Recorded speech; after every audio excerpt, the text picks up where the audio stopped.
You're listening to Revenge of the Drive-In, the podcast where Jim and Patrick watch and discuss a drive-in double feature, consisting of horror films, spy films, exploitation movies, erotic thrillers, sex comedies, and the like. Our ultimate goal is to determine if these two movies, randomly selected from a list of over 1,600, would make for a good drive-in double feature. We will be going through the plots of these movies in detail, so if you're concerned about spoilers, feel free to check them out before listening to us, and we'll be sure to point out if and when these films are available on various streaming services. Be sure to follow us on Twitter for any updates. That's at Drive-In Podcast, no underscores, hyphens, or spaces. And let's get started. I'm your host, Patrick, and I'm joined by... Jim.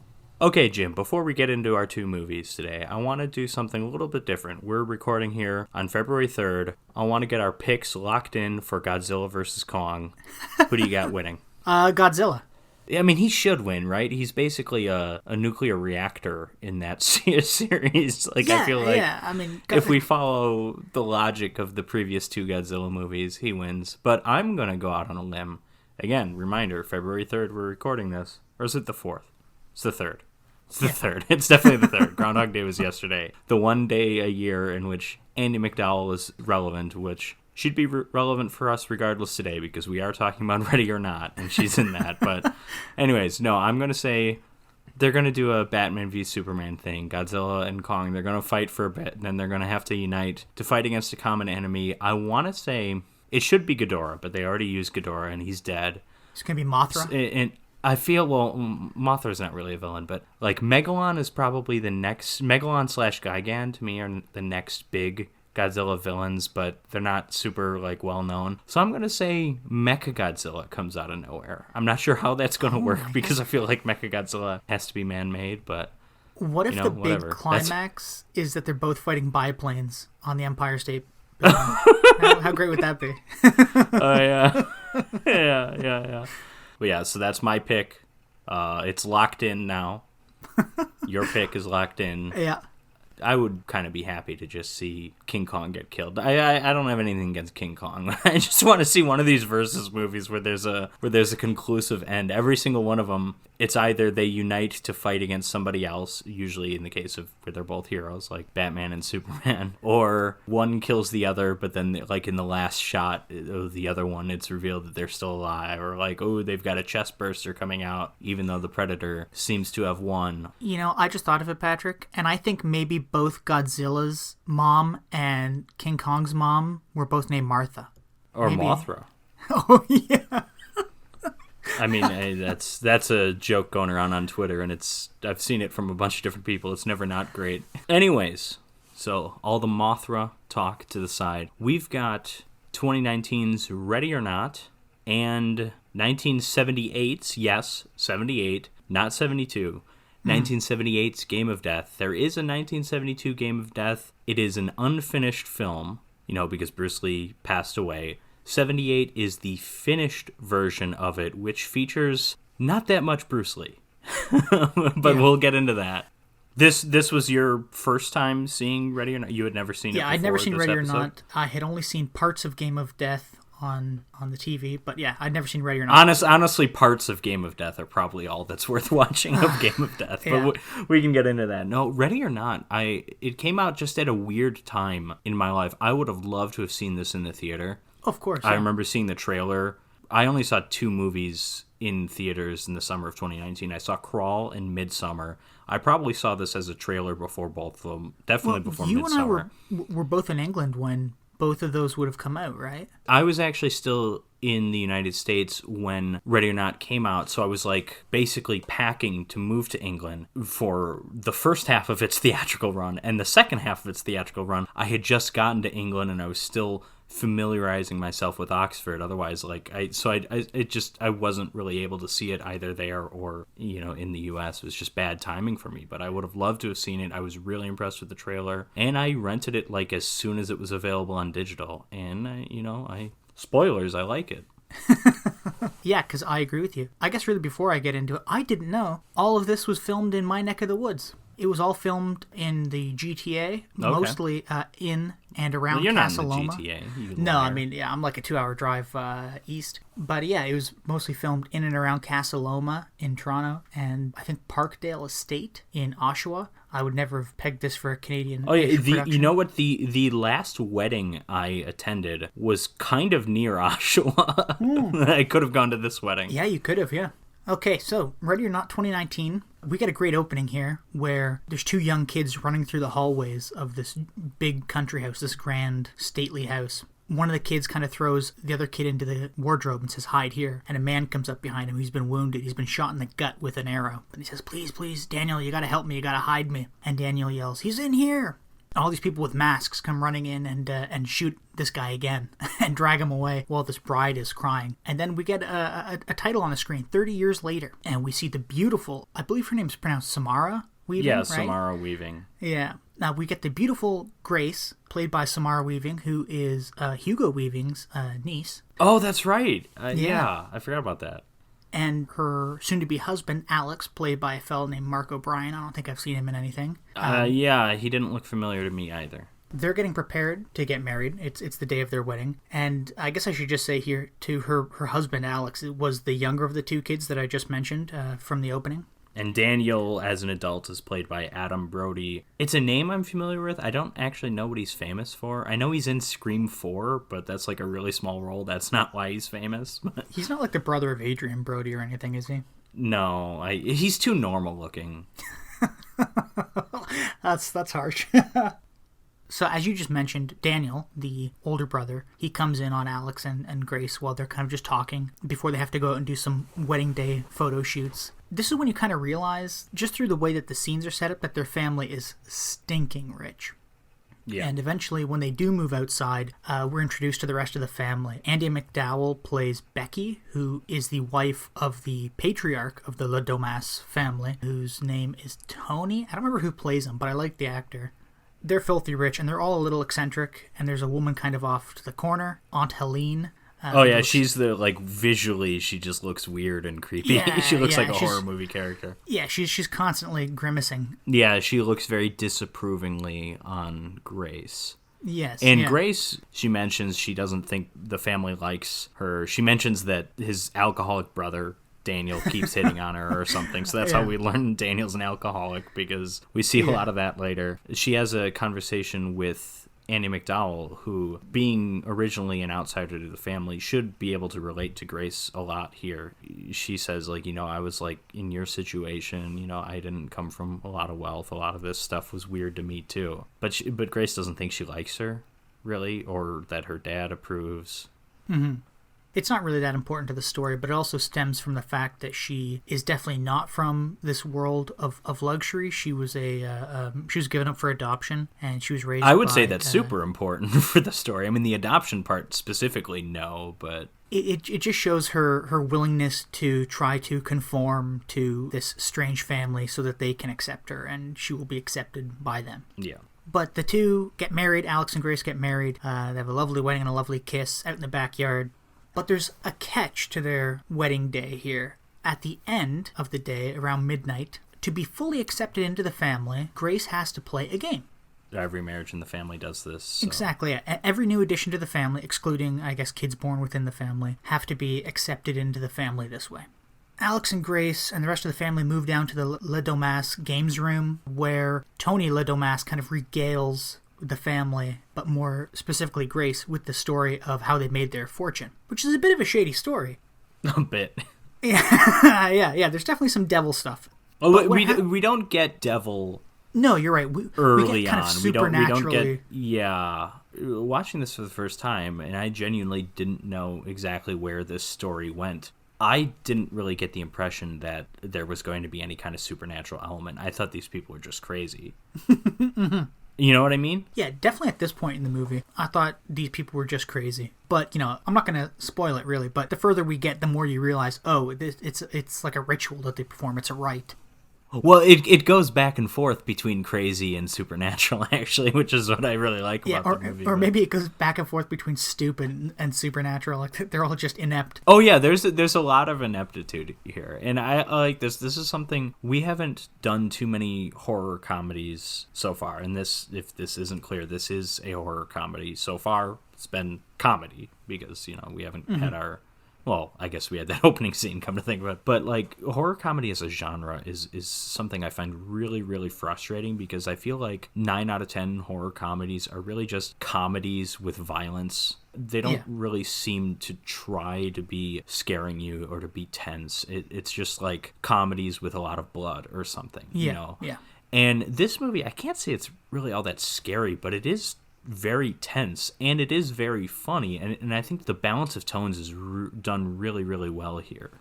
Oh, absolutely, and it bothers me that more horror comedies are not like this. I like that the main character in the situation that she is about to go through that we'll get into, I like that she's playing it straight. She'll have like a sarcastic line here or there, but nothing ever over the top goofy. The goofiness comes more from the ineptitude that you mentioned, which is pretty darn funny. Oh, it's great, yeah.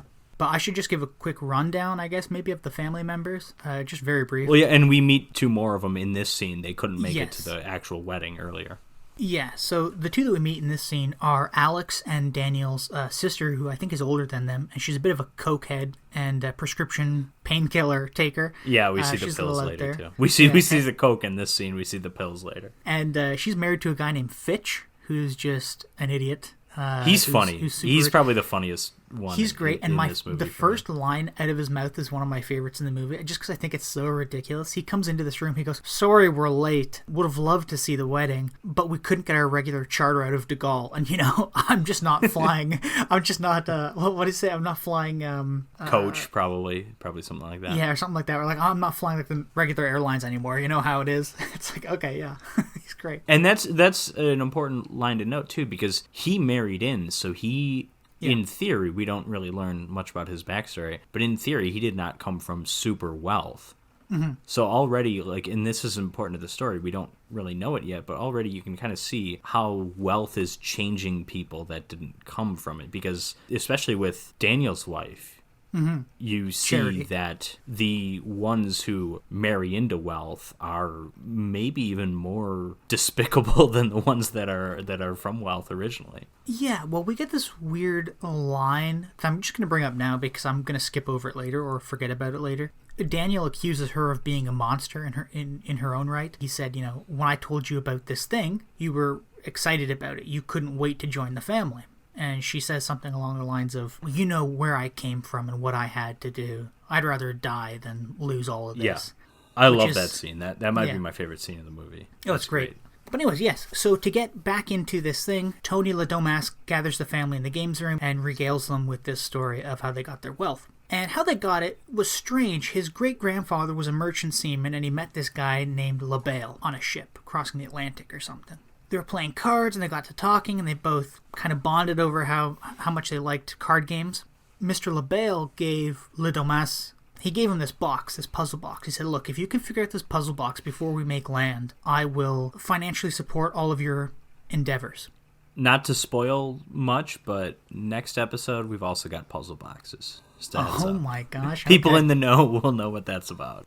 Victor Ladomas solves this puzzle box. And with the backing of LaBelle, they founded this card shop during the Civil War or something like that. And they basically became Parker Brothers or Milton Bradley. Exactly, they're a gaming empire. Daniel says they prefer the term Dominion at one point. Yeah. They're just this huge, I guess at this point in 2019, this is old money, but early 20th century, I guess they're new money, but they're an old money family. The strange thing about this old money family is that every time they add a new member of the family, they have to do this sort of games ritual where they sit around the table and they pass this puzzle box around, and then the new initiate to the family has to draw a card out of the puzzle box. And according to Tony, Mr. LaBelle will tell us what we have to play. So when Grace draws her card, she kind of giggles. Aunt Helene is like, tell us what it says, child. She says, oh, ha ha ha, it's hide and seek. Are we really going to play that? And you kind of see Tony's, well, not kind of see, you see Tony's face, Daniel's face, Alex's, and Becky's face all kind of drop.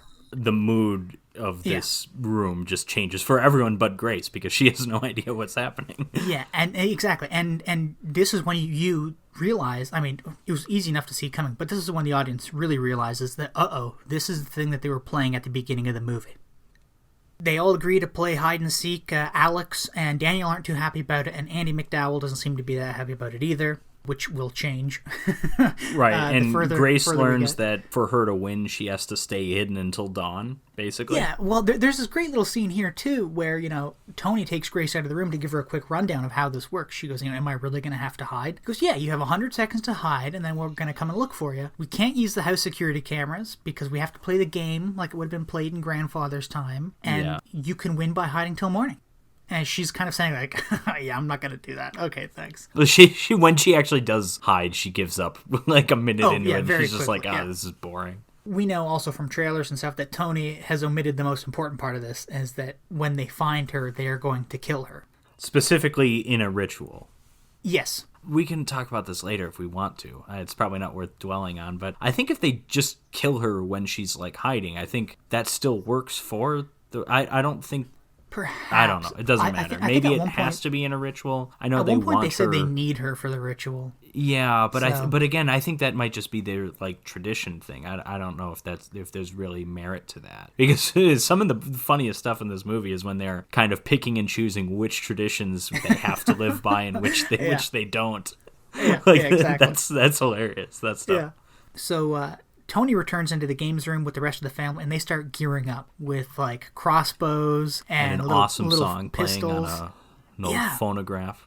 Yeah, it was this hide and seek, this spooky song. While the family's gearing up and Alex is sitting out, Grace is running upstairs to hide, and she's taking it very, she's acting pretty goofy. She probably had a bit of champagne, and she's still wearing her wedding dress. Yeah, and she crawls herself into a dumbwaiter. And then we get this great action shot of the whole family all geared up, and Antoline's got this axe. Yeah, Andy McDowell's got a bow and arrow. Fitch has a crossbow. Yeah, yeah. Like, Antoline with the axe. That's a great image. Most people have like old, like 100-year-old guns. The family starts searching the mansion. Grace gives up pretty quickly. She's like, I'm not hiding in this dumbwaiter all night. It's my wedding night. Like, this is ridiculous. So she gets out and starts roaming the mansion. Meanwhile, Alex, who had decided to stay in the games room, has slipped out through a servant's door. Grace is kind of moving along when a hand comes out and grabs her. Luckily for her, it's Alex, and he's trying to explain to her that this game isn't just a game, that it's this terrifying thing where she's going to be murdered. She's going to be hunted down and murdered. But luckily for her, and unluckily for a nanny who was watching... Well, also luckily for him, because he doesn't have to do that much explaining, because they see it pretty explicitly. Yeah.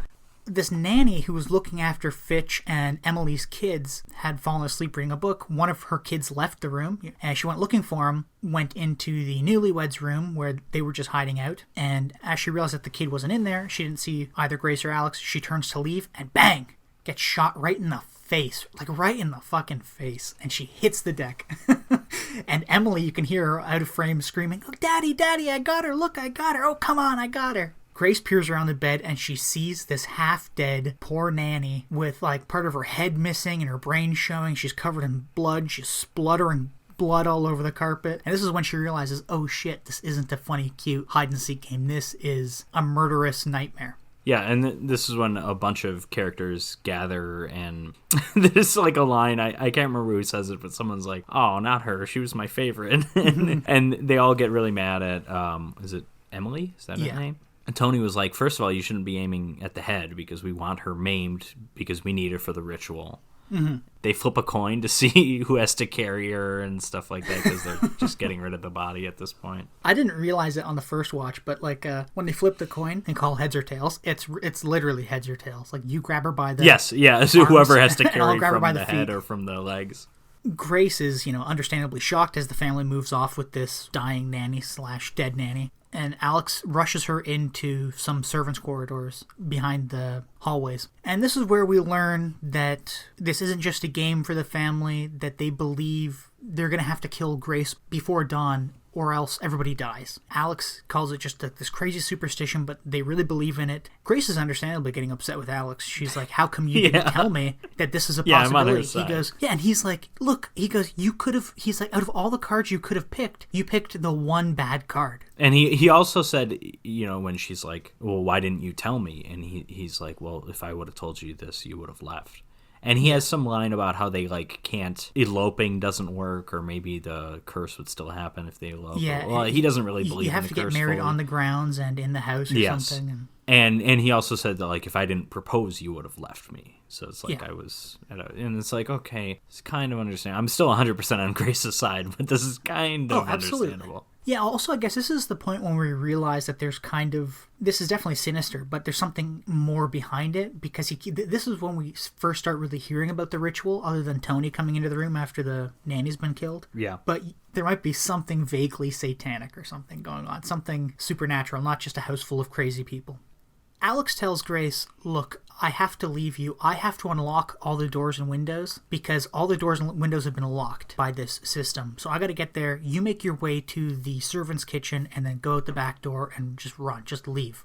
And she's putting on some sneakers. Alex leaves her. She gets to the end of the hallway and there's 2 doors. He didn't tell her which door to go through. So we get also this great scene here I really like, where you get this cut to the family carrying this dead nanny, and Aunt Helene is saying something like, we haven't seen Grace yet. We've checked all over the mansion. Nobody's seen her. And as she says that, you can see the door behind her open up. And they all turn their flashlights, their lanterns actually, and there's Grace standing there in her ripped white wedding dress. Just kind of in the middle of the hallway. Emily comes out from another door and starts shooting, and she almost hits the family. None of these people know what they're doing with these weapons. No. They really don't. Aunt Helene does. Mm-hmm. She can handle that axe. She's the only one. I should also point out, too, that, this hide and seek, this game of death, as it were. Yeah, I was thinking about that earlier. It's the title of our next movie could easily be the title of this movie. That's just a weird coincidence. I forgot to make this joke. I was going to say, Patrick, I think what you meant to say was we watched a game of death and then a Bruce Lee movie. Well, but then it's only kind of a Bruce Lee movie, so the joke doesn't work. Yeah, you're right. Shucks. You've got to put an asterisk on Bruce Lee in Game of Death. Yeah, and then link it to a Wikipedia page or something. Bela Lugosi in Plan 9. It's better than that. It's better than that, but there are some Ed Wood-like practices in that movie. I forgot to mention earlier, we get a quick little scene where Andy McDowell, where Fitch asks Becky, he's like, how long does this usually take? And she says, there's nothing usual about this. This game has only happened one other time since I joined the family. And then, again, we realize, that was the beginning. And that was Aunt Helene was the wife. She was the bride. We learn that more clearly later. But she takes these games the most seriously, even though she had her husband killed by them, so... We can also chalk up their ineptitude to only doing this, maybe twice every 60 years or something. Grace runs from the family and hides in the billiards room. And as she's deciding what to do, Daniel walks in and says, I just came here to get a drink. And he reaches for a bottle of bourbon on the table. She's terrified, too. Oh, yeah. And, he's telling Grace, he's like, I'm going to have to call them. I don't like this situation. I hate it. I don't want you to die, but I have to call them. Grace is trying to plead with him, but he says, look, I'll give you a 10-second head start. So he really gives her more like a 30-second head start. He sits down, pours a drink, and starts there's counting. There's a weird edit here because he goes 1,000, 2 1,000, 2.5 1,000. And so it's okay, when he starts doing the half thousands, it's okay, he's going to give her 30 seconds. But it cuts to him calling right after the 2,500. So I don't know if he gave her 3 seconds or 40 or it's just a little bit of a strange edit, I think. Yeah. Grace is already long gone when he calls, and Charity shows up and starts kind of berating Daniel. She's like, you're a fucking drunk piece of shit. And this is where we learn that, Charity was more than happy to join this strange cultish family. And one of my favorite scenes, the rest of the family shows up. Fitch hasn't been able to figure out his crossbow. The whole time. He's sitting around watching YouTube videos on how to use a crossbow. Yeah, so he gives it over to his wife Emily. Yeah, because she lost her gun. But even before that, it's great because she goes, "Oh, I lost my gun again. Oh, Daddy. Oh, I'm so bad at this. I'm so stupid." He's like, "No, you're not, sweetie. Come here. Come here. No, you're doing just fine." And then Fitch hands her. He's like, "Here, you can take my crossbow." She goes, "Thanks." And as soon as she holds it, she like shoots it just as this other maid comes into the room to tell them that she just saw Grace running, and she gets shot right in the mouth. And then Emily starts weeping again. "Oh, why am I so bad at this?" And the family's like trying to console her as this woman is bleeding to death on the floor. And then there's also this question too that I always thought was funny. Does the help count? You know, if we kill a maid, is the ritual over? Does it count? Yeah, that probably comes up with the first servant that's killed. But yeah, exactly. That's a funny little line. Yeah, I think Aunt Helene goes, "No, they don't count. Why does everybody keep asking that?" Yeah. Oh, and then this is Aunt Helene's best moment, too, because she's trying to give, like, a little speech about what they need to do, but there's, like, constant groaning from the dying maid. When she keeps getting interrupted by, the groaning, she just goes and beheads the person just to make sure she's dead. Yeah. Oh, yeah, it's brutal. Well, after we get the family kind of trying to figure out what to do, they decide to turn on the security cameras. And this is when they joke about which traditions are actually traditions or which are... Well, I guess they don't joke about it, but this is when they discuss which traditions are actually traditions or which are just like, oh, this is just because, our great-grandfather didn't have access to security cameras, but they do insist on using the old-timey weapons still. Yeah. Because Tony's like, no, that's tradition. That can't change. So they decide, a few members of the family decide to make their way to the security camera room to turn on all the cameras. While they notice they're on, and so they figure Alex is in there. Meanwhile, Grace has made her way to the servants' kitchen, but she has outfitted herself with a big old-timey rifle, like an elephant gun almost, and these giant rounds. She's trying to leave through the servant kitchen's door, but the doors still aren't unlocked yet because Alex is still having a problem with the system. And then the head butler fellow walks in. He's the only servant left at this point. There's one more woman who dies shortly after this, yeah. Yeah, she gets crushed by a dumbwaiter. Oh, no, you're right. There is a line saying, like, oh, there's only one more, but it must be just referring to those three women that all, I guess, have the same job. This guy's job is different. No, you're right. Yeah. This guy's hilarious. The entire great. Time he's doing, I don't know if this was intentional or not, but the entire time he's like humming along to the 1812 orchestra. He's obsessed with that for some reason. It comes back later in the movie too. Yeah. And like I said, I don't know if this is intentional, but as someone who's at least somewhat into classical music, I look at this guy, this butler. He's not independently wealthy. He's not like this family. And yet he probably lives in the house. He kind of lives like he's wealthy in a way. I mean, he serves these other people, but they treat him well. But this is such a clever thing because high society classical music, right? The 1812 orchestra is the epitome of what someone who doesn't know anything about classical music would think is incredible music. Mm-hmm. Yeah, absolutely. It's because it's a classic. It's well remembered, but it's it's not Chopin or anything. It's not Tchaikovsky. Yeah. It literally is. It literally is, but it's not the good Tchaikovsky. Yeah, but no, right, it is. I it's caught myself. Possibly one of the most famous classical pieces. Yeah, but it's not. It's not that good. We get a little bit of Beethoven's Ninth earlier in this movie, and that's an incredible piece of music. It's a lot better than this. I also like the way he's humming it too. He's like ba ba ba ba ba ba ba ba. And you're like, okay. Oh yeah, it's an enthusiastic performance. Yeah. Yeah, he's throwing his hands all over the place.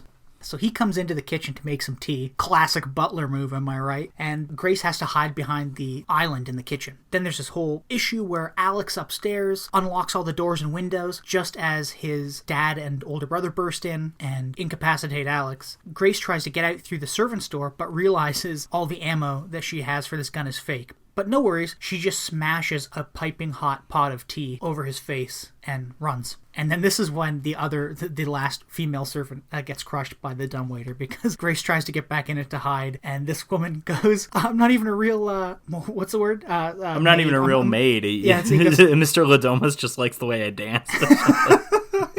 Yeah, and then she starts calling for the family to tell them that Grace is here, and then she accidentally gets crushed to death by the dumbwaiter. Yeah, I would say it's 80% accidental. I think there's 20% intent there. Yeah, absolutely. I don't think Grace is too upset that she dies. No, I don't think so either. Grace has to kind of run away again, but Alex, who's been knocked out by his dad and brother, is tied to the bed. Handcuffed. And we kind of get this, I don't really want to call it like a scene of exposition, I guess, but it is. It's expository dialogue. I like how the exposition is delivered in this movie. It's a lot of the conversations between... It's usually Daniel. It's Daniel and his wife or somebody, and it's like you learn a little bit more in the background about this tradition, about this ritual. And this is when we learn about... Alex is, and this part I'm actually not a huge fan of. I don't necessarily know why this is in the story, but Alex is the prodigal son, right? He he left and eventually he came back, or he came back when he was going to get married, I guess. But Helene thinks that he's like the chosen one, the one who will like continue the family legacy, all because as a boy he actually saw Mr. LaBelle, the guy that helped out the family in the past and that they're doing all this crap to appease now. And then there's a line, I can't remember who says it, but there's something like, oh, he was just a kid, he might have been making that up. But it's like, I don't know. This is like the one part of the plot that I'm just like, not really into. Yeah, I'm going to agree with you. And Grace overhears it, and she's, like, reacting to it as if this is, like, this super important thing. When really, if I'm Grace in that situation, I overhear that, and I just shrug and go, oh, that's weird, and continue moving on, you know? Exactly, yeah. I agree with you. It might be my least favorite scene. For me, it's not the scene so much as just, like, this plot point just doesn't seem all that important, doesn't really go anywhere. You can kind of say it foreshadows the ending a little bit, but I'm also not sure that's something that needed to be foreshadowed. I don't know. So Grace, upon hearing this information, jumps, I guess, off the windowsill because she's going to try to hide somewhere outside the house now that she's finally out of the house. She starts running through the woods, and there's somebody with a flashlight approaching. So she runs to this barn, which is full of goats, which I didn't get on the first watch. I didn't really understand that they were all sacrificial goats. Yeah, they mentioned that they had sacrificed goats all the time. Yeah. On the second watch, I was like, oh, this is great. But yeah, so she hides in this barn, and the person with the flashlight comes in and is slowly creeping up to one of the last stalls that she's hiding in, and it turns out it's the kid who woke up. Grace goes, Georgie? This is going to sound crazy, and she stands up to go to talk to him, and he pulls out Emily's little pistol, and he shoots her right in the hand, and it goes right through her hand. And this, I laughed out loud at this. I love it. I love when movies do this. And Grace just fucking right hooks him right in the face. And knocks him out cold. I love it.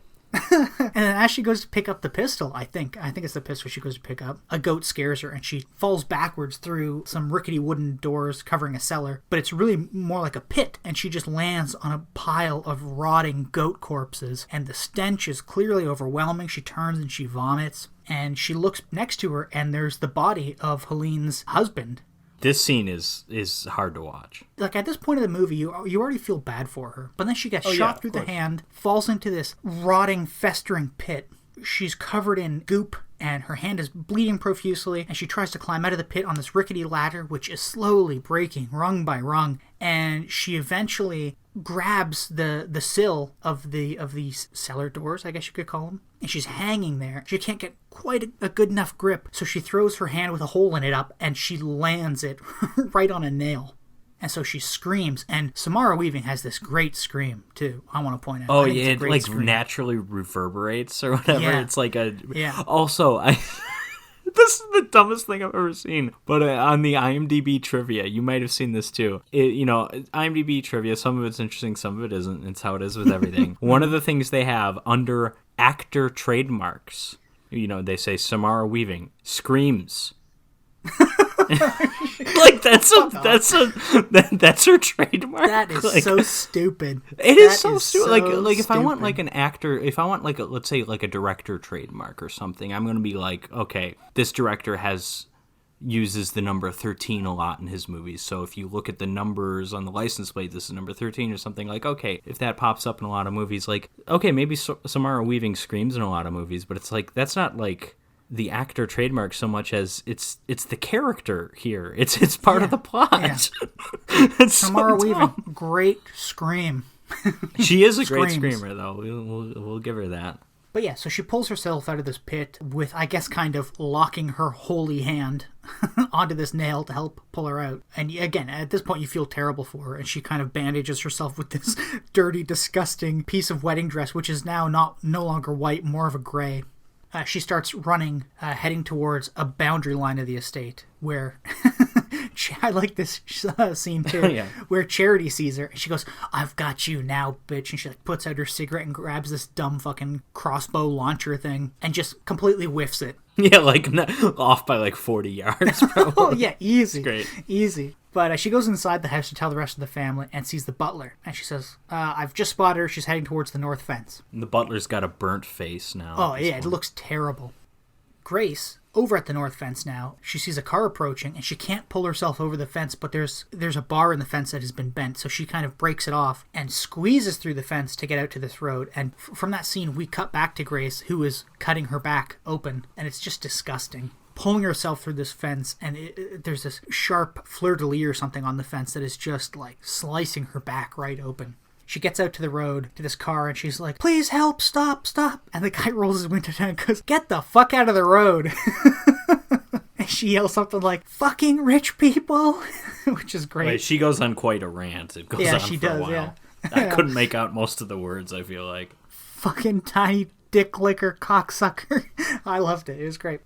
So she runs off into the woods across the street. The butler spots her and is going out to find her, and he eventually finds her in this field. He runs her down. Well, he doesn't run her over, but he runs her down with his car, and he hops out of the car, and she chokes him out. And you think she has strangled him to death, but as she drives away in his car, he stands back up and grabs this gun. Now, this is the one scene of the movie it's funny, but I don't really like. And she's speeding down the road in the butler's car, and she calls what is essentially OnStar. Yeah. And she says, "Can you call the cops?" And there's a bit of funny back and forth here with the guy on the other end of this OnStar thing. And he says, "Oh, actually, this car has been reported stolen. I'm sorry, I'm going to have to just cut the engine, shut it off." And as soon as she's stopped, the butler runs up and grabs her and tranquilizes her. Grace wakes up in the back of the car to the butler listening to some more classical music, and he's hitting a crescendo. Yes, it's the climax of the 1812 overture. He himself is hitting quite a high as he's driving back. He's on a high. He's, I guess, like FaceTiming with the family, who then see Grace waking up in the back seat. Tony's like yelling at him. He's like, "Turn around! Turn that fucking music down, you idiot!" Grace winds up and just starts kicking the butler in the face, and he drives the car off the road, killing himself. It flips. Yeah. Daniel shows up in the middle of the woods as Grace is climbing out of the car. There's a bit of a back and forth, which I don't think is too important, but he knocks her out. Actually, I guess it is important. He says, "I'm going to take you back." She goes, "Come on, Daniel, you're better than this." And he said, "No, if there's anybody that was going to save you, it would have been Alex." And he knocks her out with the butt of his rifle. Tony's also out there, so the two of them take her back to the house, set her up for this ritual. We next see Grace tied to like this table with a pentagram on it, and everybody's wearing robes. They're chanting around the table, and they're passing like this almost like communion wine or something around. It's not communion wine, but anyways, they're passing this wine around and all taking sips from it. And just as Tony's about to stab Grace, he's also about to say "Hail Satan," but he can't quite get that's the it. Yeah, he's about so to this say, is our "Hail first. Satan." This scene is like our first Satan scene. Our first like. Yeah, I mean, I think it was alluded to throughout the movie that this was all vaguely satanic, but this is when you really get all the Satan-y stuff. But you're right, just as he's about to say "Hail Satan," he stops and he just vomits this wine back up. It looks like he's vomiting blood, and then the rest of the family start to vomit. And we see Daniel, who isn't vomiting, and he's put, hydrochloric acid in the wine. So he unties Grace, and, she says something along the lines of, "Are they all going to die?" He goes, "No, it's just going to make them shit weird for a week, but they're going to be fine." As they're hiding, and as Daniel's trying to get her out of the house, he doesn't care if the family will die thing is true or not. He just wants to save Grace because she's a good person. I think he doesn't really believe it, too, deep down. Yeah. You also get that, like, Emily doesn't believe it, Fitch doesn't believe it, Alex seemingly doesn't believe it. Yeah. Fitch doesn't believe it, but he's happy to just play along for sure. But as Daniel is helping Grace escape, Charity confronts them both and ultimately shoots Daniel right in the neck. And he drops to the ground, and Grace knocks Charity out with the butt of this pistol. And I'm not entirely sure where she's running at this point, but she runs away, and Andy McDowell corners her in this study, and they fight. But what is so brutal about this, because I really like Andie MacDowell, but what's so brutal about this is that Andie MacDowell's choking her out, saying like, oh, I really liked you, and I thought you were going to be great in this family, but you don't deserve a family. And, she's being really mean at the end, and then Grace gets a hold of Mr. LaBelle's card box and just starts caving Andie MacDowell's head in. And while this is going on, Alex has already come downstairs. Imagine if Bill Murray did this in one of the Groundhog Day scenarios where he gets to relive. One of his days ends with him getting arrested for murder when he's just caving her head in. Alex has freed himself, and he sees that he comes downstairs and sees that Daniel's dying in a pool of his own blood. And Daniel dies essentially in his arms. He's on the floor. He doesn't know that Daniel helped save Grace. For all he knows, Grace might have killed him. He doesn't really know. And then we see Alex make his way to the room where Grace is, who's still kind of caving Andie MacDowell's head in, his mom's head in. Alex stops her, and there's kind of like this really sad, heartfelt thing where Alex is still pretty clean. He has some of his brother's blood on his hands, but he's in very clean clothes. And you see Grace, who's just beaten to hell. She's covered in cuts and mud and old sheep gunk, and she's got a hole in her hand, maybe two, and she's got a big cut in her back, and her white wedding dress is now like a black and gray. Alex says, you're not going to be with me after all of this, are you? She kind of doesn't really answer, but you can tell she's not going to be. Yeah, she moves away from him when he moves she backs away her. from him. And she's sorry because, at one point she really did love him. And he lovingly puts one of his hands on the side of her head. And then he puts his other hand on the side of her head and just starts squeezing. Alex becomes a real dick. He becomes the bad guy. And he and his family tie Grace back up to this pentagram table. They're about to perform the ritual. He's going to actually stab Grace in the face. And somehow she kind of wriggles free. I think it's supposed to be the heart. Yeah, you're probably right. But just the last second, right before he's about to stab her, as they're all chanting, Hail Satan, Grace kind of squeezes Aunt Helene's hand, and she kind of wriggles free, and she gets stabbed in the shoulder. Mm-hmm. And as she hops off the table and pulls the knife out and is standing looking at the whole family, the sun comes up.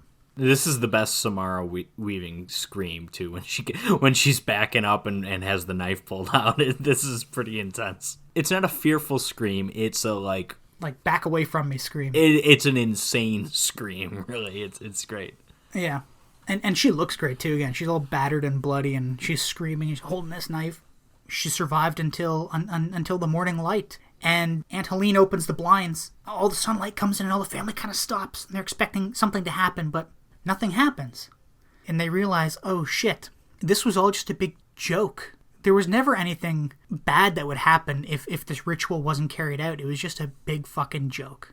At one point, I think Fitch makes the comment, he goes, well, what are we going to do with her? Because, you have Grace, who's witnessed all this, and they've been trying to murder her all night long. They kind of collectively decide to kill her anyways. Aunt Helene grabs her axe, and just as she's about to hit Grace with it, boom, she just explodes. There's blood and guts all over the room, and the whole family realizes, really oh just shit. Blood. I mean, it's implied guts, but I think really all you see is the blood, and the blood just splashes on other characters and stuff. It's great, yeah. And I think Fitch turns to Tony and goes, oh man, I think you were right. And then he explodes.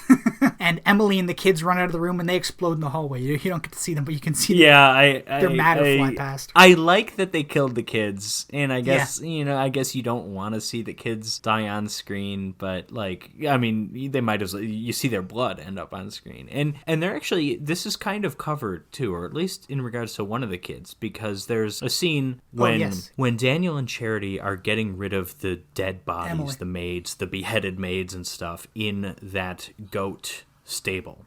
Yeah. Daniel has some lines about this is like we deserve this. Like we deserve terrible people. We deserve to die. And then Charity's like, but my kids don't. And then they find Georgie. And they're like, what are you doing here? And he's like, oh, I tried to shoot her. And he's like, well, why would you try to do that? He's like, oh, it's what you all were trying to do. And then it's like, then you kind of realize, maybe the kids do deserve to die. Yeah, exactly, It makes you feel not so bad about the ending when the kids blow up into blood and guts. No, I totally agree. Although technically it was just one kid. Maybe the other kid was the nicest kid you've ever met. You don't know. Maybe he was like saving stray animals and stuff, He was saving stray goats, but he was just bringing them there to sacrifice. But yeah, so one by one, the family or the surviving family members explode, and that just leaves Grace and Alex in the room together. And Alex is trying to apologize. She's like, "Oh, honey, I wasn't gonna actually do it. And look, Mr. LaBelle has saved me. I'm not gonna die." And he's given me a second chance. Exactly, yeah. And this great line. I love Samara Weaving's acting. Because it's great, because she's kind of snorting with laughter as everybody's exploding around her. Now she's getting her reactions to that is just great. Yeah. I mean, it's like, and you feel for her too, because this woman has gone through hell. Oh, yeah. And when this happens, like, what's happening is horrific, but she's just like, she's thinking like, oh, finally, I got a fucking break, you know? Yeah. And she takes, like, as Alex keeps on approaching her, she takes her ring off and goes, "Alex, honey, I want a divorce." And she has the best look on her face when she says it, and she flicks the ring at him, and as soon as the ring hits him, he explodes. And then, we get this supernatural element. Mr. LaBelle appears in his chair for a minute. Yeah, we see Mr. LaBelle for like 1 second, maybe not even a full second. Yeah.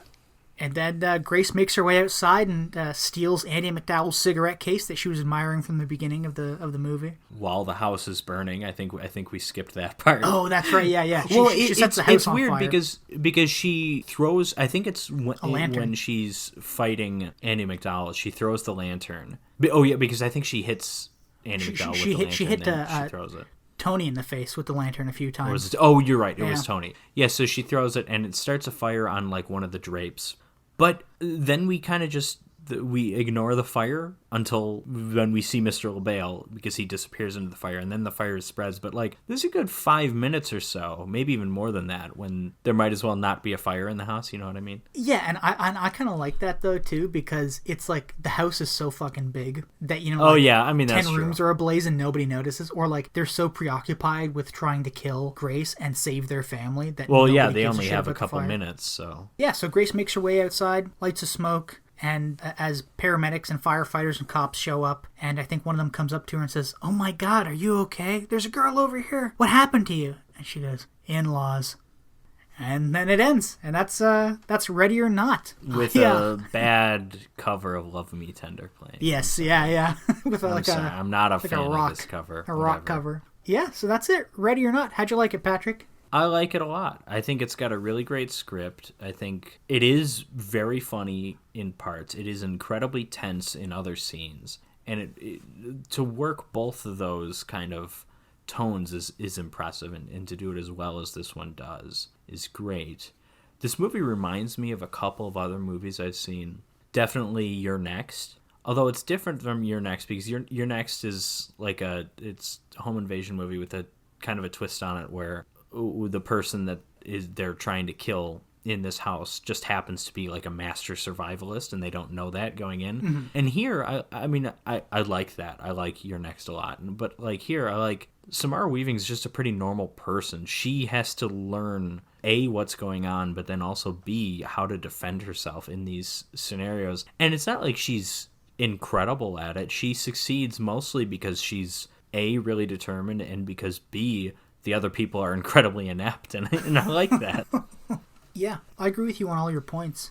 The script is definitely great. I mean, that might be one of the brightest spots of this movie. And other than the script, I just mean, like, I don't really want to call it character development, which I guess is the script.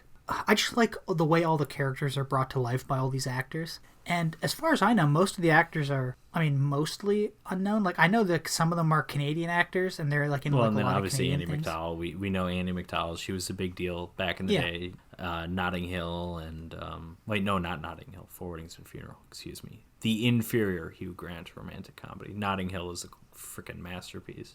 Don't at me.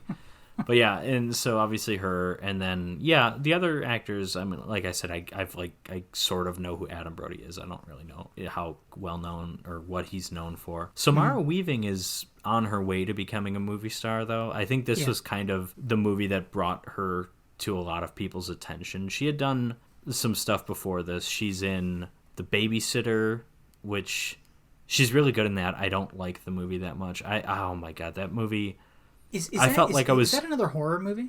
Yeah, it's like a horror comedy. It's the horror comedy that I don't like. That's just like way too goofy. But it was like, I felt 80 years old watching that. Like, if that is what, like, the kids are into nowadays, like, that was just one of those movies that is just like, oh my God. And then there was the Babysitter sequel where she has a small role in. And then, what else did she do? She did something. She was in Mayhem, which is... She plays kind of a similar character in that. Mayhem's pretty good. She's great in that as well. And then since this, she's done... I haven't seen it, but I know she did Guns Akimbo, which I think is a Daniel Radcliffe movie, like an action comedy. I can't confirm. And then she was either Bill or Ted's daughter in the most recent Bill and Ted movie. Oh, that's right. Okay, which I haven't seen, but I know she's in that. So yeah, I feel like she's just starting to kind of get on people's radars who aren't necessarily big horror fans. Yeah, I think she's a really talented actress, and I think she's going to continue to have a great career. She's very pretty too, which helps. She looks a lot like Margot Robbie. Yeah. I was actually... She's Margot Robbie with like a bigger nose and bigger eyes, I think. And they're both Australian, coincidentally. Not all Australians look alike. I'm not saying that. Yeah, Hugh Jackman looks exactly like them, and same with Hugo Weaving. But Nicole Kidman doesn't, because she was born in Hawaii, even though she's Australian, so she looks different. Was she really born in Hawaii? Actually, Nicole Kidman kind of... Now that I think of it, Nicole Kidman kind of looks like them. Is like an older version of Samara Weaving. Now that I really think of it, I know. As soon as you said that, there's something about it. I'm not sure if it's the eyes. There's something though. It's the mouth. General facial structure. Maybe it's like the mouth and nose, I think. Yeah, I was going to say chin and mouth, maybe. Yeah, I mean, I thoroughly enjoyed this movie. I watched this almost as many times as Killer Workout, because that is still number one for me. If I may, talk about one problem I have with it. Oh yeah, I don't think it's a perfect movie. I want to bring up a famous YouTuber. I'm not going to tell him by name, but I'm going to bring him up. My small problem is the scene where Daniel realizes, oh shit, my family does deserve to die. We're all terrible people. Like, you see that, and you see that realization. He's like, oh my God, I do have to help this girl, this poor girl. I don't give a shit about my family. As far as I'm aware, I don't get that same scene with Alex. I agree. Alex, in general, Alex is the worst part of this movie. I think he's like the least compelling actor. He's just kind of bland. He's just kind of there. He's just kind of there. Yeah, but I agree. His switching back and forth, I think the movie's trying to get us to see that, okay, now that he sees his wife has killed his mother, that's when he turns, but I don't really buy it. I'll tell you when I think he turned, because again... Or was he evil all along and helping her as like part of a game? Like, I don't know, it's just a little confusing. I agree. Alex sucks. We get several scenes throughout. After he's been knocked out, he's pretending to be knocked out still while Helene and Tony are talking about his legacy, as in the legacy that Alex should have or will be having. You might get the sense that he's like, oh, maybe I'm really important to the survival of this family, but then he still breaks free. Before he breaks free, his mom comes in, Andie MacDowell, and they have a bit of a chat, and she says, if you really didn't believe in all this stuff, you wouldn't have brought Grace back to the house to marry her. And he says, well, I love her, and we're going to run away together. I don't remember the exact lines, but then Andie MacDowell says something like, oh, honey, do you really believe that a girl that you've known for a year and a half knows you better than I do?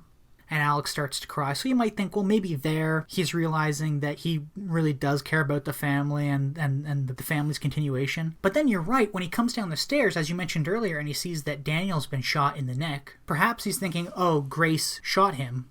But then when he walks in on Grace beating his mother to death, you're like, oh, Grace is killing my mom. But I think the actual switch happens when he goes to approach Grace and she steps back. And he realizes that she will never love him, even if they both get out of this thing. I mean, I guess I understand. That makes sense. To me, that just makes Alex that much dumber. Mm-hmm.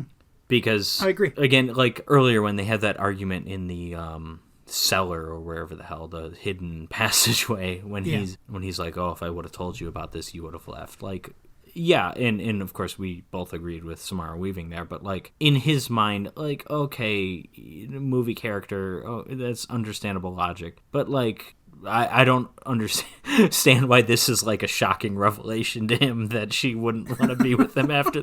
Like at this point, like how can you not understand if you just like let her go? Like, okay, you've earned it, Yeah. I don't know. I'm just not the biggest Alex fan, I guess. I don't know. Yeah, I mean, and for me, he's really my only major issue with the movie. Everything else I think is okay. Now, but before you tell me, I mean, if you have anything you want to say that you did or didn't especially like about this, I was browsing around and I came across a short review by a famous movie reviewer YouTuber, and he said some really interesting things about it, and I thought they were kind of nitpicky, but I also thought something that he said was... Oh, nitpicky? This couldn't be YMS, could it?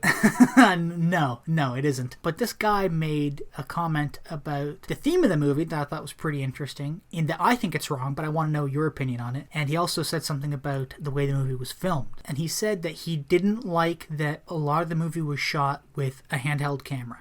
With the running through the hallways, that stuff worked really well. I don't think I was bothered by any of that at all. Mm-hmm. I mean, this isn't a Paul Greengrass movie or anything where it's like way over the top, so... Yeah, I mean, I really had no issue with it. There was just one point that the only time that I actually noticed it was, again, in the kitchen with the butler when Grace was still trying to escape the house. But I didn't have a problem with it. I thought that was kind of nitpicky. The other thing I wanted to know your opinion on was this YouTuber said that a main theme of the movie was that rich people are different. And I thought, that's not the main theme of the movie. I couldn't tell you what the main theme of the movie is. The main theme of the movie is that rich people are fucking psychos. That's the theme. This is very clearly a social commentary, satire, whatever you want to call it. And I think it's incredibly good at that. I think the whole, even the when none of them know what they're doing, like the Emily character, who's... Emily and Fitch are the most over the top. Emily a little bit more so, I think. Fitch works for me comedically. He's great. But Emily, freaking out, doing coke, like, it's a bit much here and there. But the whole point with her is that she's never had to do anything for herself in her life. So the second she has to fire a gun, she like almost shoots her dad, and she shoots the wrong person here and there. And it's because she's never had to work a day in her life. I like that. Yeah, and there's also that line that I brought up near the beginning when Fitch says, we couldn't get our regular charter out of De Gaulle. Yeah. And I hate flying with everybody else. But also, too, there's a great line. Tony's talking about what will happen if they don't kill Grace by sunrise. And he said, do you remember the Van Horns? And Fitch goes, I thought they all died in a house fire. Right? He goes, no,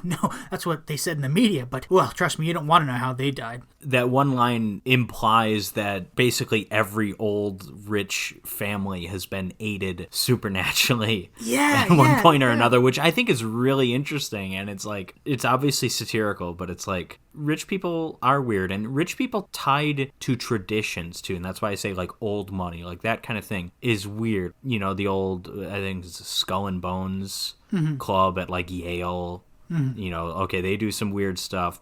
I don't remember the name of it at Oxford, but the one that David Cameron, Boris Johnson, and basically like every super rich person was in. The one where David Cameron had to fuck a pig? Yeah, that one. Like, pig. Rich people, rich people's traditions are super weird. And that's why, like, as ridiculous as this movie is, you understand it on that level, on that kind of satirical level where it's like, okay, this isn't as much a stretch as like you initially think it is. Obviously, it's a huge stretch. The movie's not really meant to be taken seriously, but I don't know. I like that. I also like that one of this film's producers, and he appears in the movie briefly as Mr. LaBelle, is a member of the Vanderbilt family. No, really?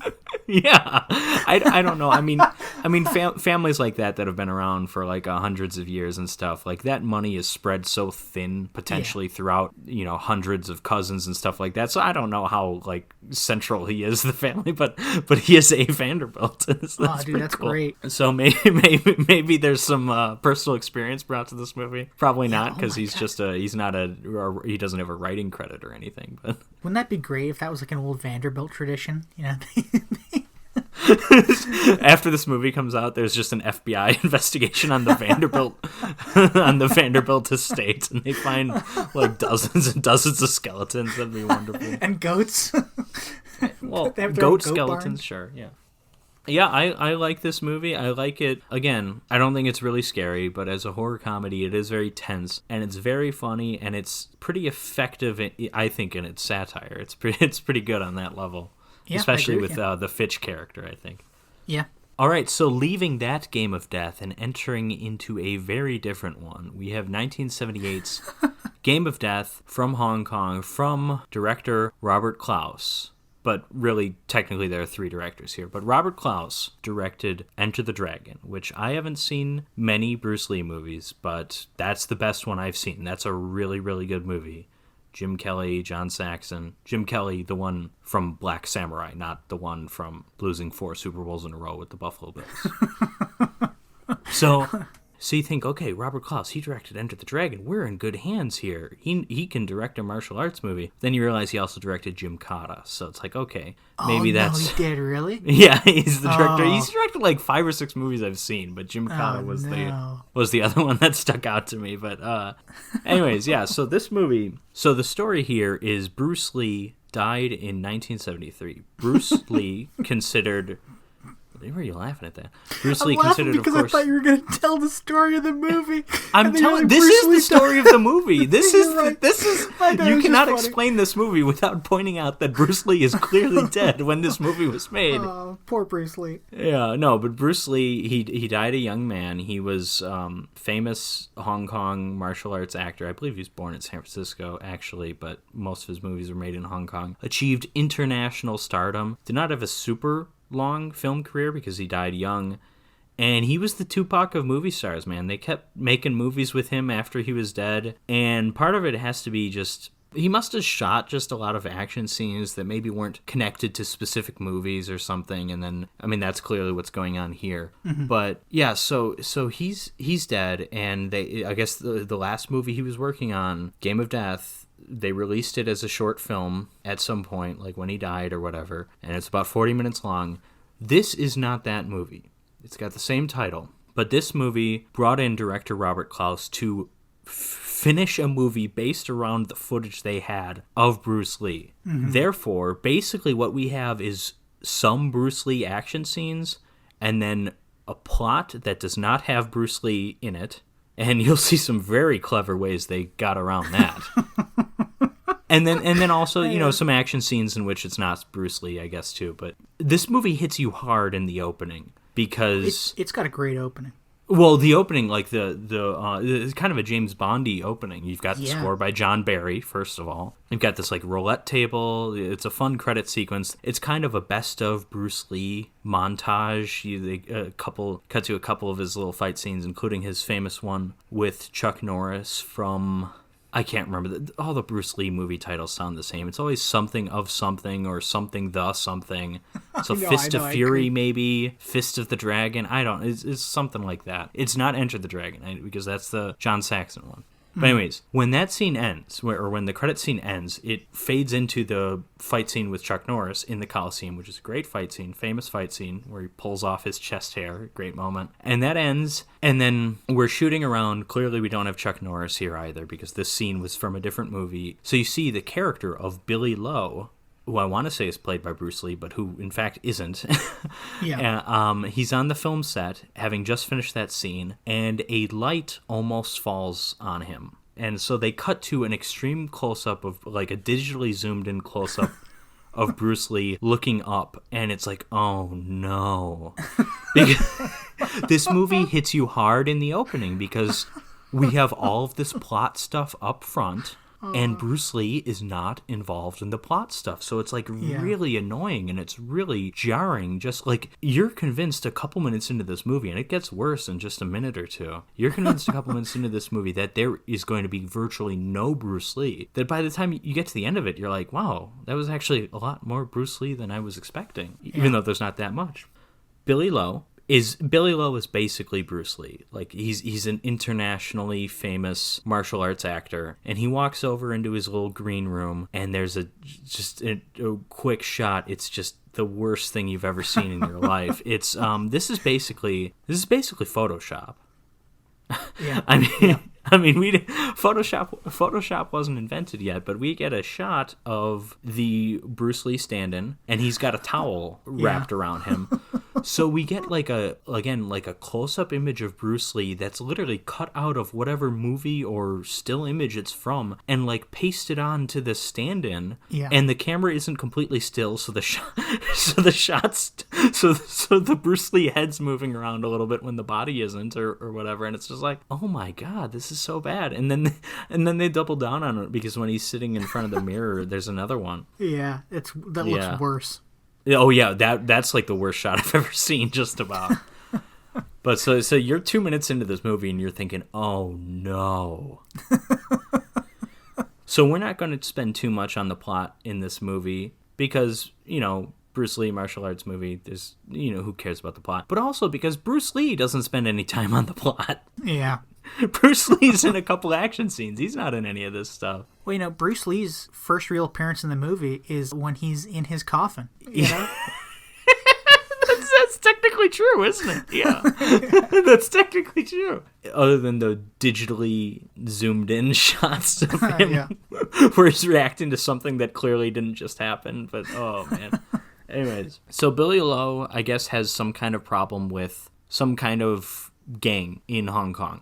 And he's got this girlfriend with him, and they get attacked in kind of a fun little action scene. Because I guess there's a hit put out on Billy Lowe for some reason. He owes them money or something. And well, isn't it like? Again, we're not getting too much. It doesn't matter. He owes them money. Never mind then. Yeah, okay, he owes them money. He did something. He owes them money for his Bruce Lee surgery. But yeah, they're So there's a fun little fight scene when the motorcyclists attack him and they threaten his girlfriend and everything. And Bruce Lee aficionados will know exactly what's coming when they see that dude in the yellow jumpsuit on the motorcycle. They're like, oh yeah, I've seen Bruce Lee in that thing. So we're gonna... So anyways, there's a little fight scene. It's a good fight scene. It's there was actually a brief moment where you can kind of see the Bruce Lee stand-in, he almost looks like he's like getting tired in the fight scene, which it's understandable. I can't do any of this shit, but I'm also thinking that wouldn't have happened with Bruce Lee. Yeah, well, also this stand-in too. I mean, listen, okay. There's like 3 or 4 stand-ins, first of all, and I don't know which one's which, so I'm not even going to bother saying the names. Sorry, Bruce Lee stand-in number 2. This specific stand-in, though, I don't want to sound racist, but I feel like he can't pronounce English words as well as some of the other Bruce Lee stand-ins. Oh well, no. Then you're not talking about the Bruce Lee stand-in. You're talking about the the Bruce Lee dubber, which is a different Bruce Lee stand-in entirely. God, he doesn't appear on screen. He just dubs the voice. So that's a different thing entirely. And this also, and again, I don't want to make fun of this Bruce Lee stand. Okay, so first one was about the dubber. This one's about the stand-in. Which, for all I know, is a white guy trying to sound Asian. So maybe you aren't being racist. Maybe he's the one who's racist. But who knows? I don't know. Andy Rooney, in the sound booth. Mickey Rooney. Mickey Rooney. Damn it. Mickey Rooney's the one. Andy Rooney's the guy with the Andy eyebrows. Rooney? Yeah. Idiot. Art Rooney. But yeah, this Bruce Lee stand-in, though, because they're filming him from the back, I mean, it looks like Bruce Lee, sure. But then, you get, a couple close-ups of his face. He's got the giant sunglasses, too. They're trying to hide it. Giant sunglasses. But, as soon as you see, if you know what real Bruce Lee looks like, you're like, oh, this guy has a much rounder face. Yes. The sunglasses don't hide it, Yes, yeah. Also, there's a lot of ways where they try to disguise it. There's one scene where it's like you see his face in the reflection while his girlfriend is recording some song. The camera keeps zooming in, and they're trying to distract you from his face with her cleavage. It's really great. Yeah. And it worked for me. Anyways, so the hit's out on him, and Mel Novak disguised himself as a stuntman on Bruce Lee's newest film, Billy Lowe's, excuse me. And the scene that Billy Lowe is shooting, he runs out of a house, and then he's supposed to do a jump kick. And as he's running, Mel Novak situates himself and shoots him right in the face. And I actually think that might be... I think that's Bruce Lee running, isn't it? I think it is, yeah, because it's... I think it is, especially because it's so movie, right? Awkward how... especially it's so awkward how the actor falls. I feel like those two things were not shot with the same person on the same day in the same year. No, those two shots seem very disconnected. So that's more than it looking like Bruce Lee. I'm like, I think that's Bruce Lee running. But anyways, so Billy Lowe's been shot. They're going to fake his death and Yeah, They're going to fake his death death with real Bruce Lee. and with real Bruce Lee, and they're going to give him some kind of like reconstructive surgery, which apparently takes time because for a while he has a scar, and then later on he's just Bruce Lee. So that is some interesting surgery. But also the guy who kind of helps him out here, I want to point this out. He's Gig Young. Are you familiar with Gig Young at all? Mm-mm. This older guy. Okay, couple things about Gig Young. One, he's a drunk. Probably. Well, okay. I don't Definitely. want to spoil Definitely things in yet, this one. Gig Young is an Academy Award winner for some movie I've never seen, some Jane Fonda movie. He won a supporting actor Oscar. He's also a star of possibly the finest half hour in television history, the Twilight Zone episode Walking Distance, where it's from season 1. He's this businessman whose car breaks down and he realizes he's close to the home that he grew up in. So he walks into town and finds that he's been transported back into the time of his childhood. It's a fantastic half hour of television. He's incredible in it. The other interesting Gig Young fact is that he murdered his wife. Oh. There's just no way getting around this. Yeah, he's a murderer. You're right, Patrick. That is interesting. I think it's just like a few years after this. Hell, it might be like a month after this movie or something. But it was a murder-suicide, unfortunately. And, no.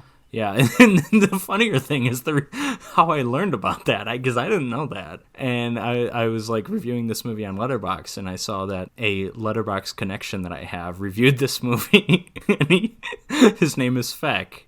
And he said, I'm crediting here because this is like the best Letterboxd review I've ever seen, and he said, Gig Young really killed it in this movie, and his wife. It was fantastic stuff.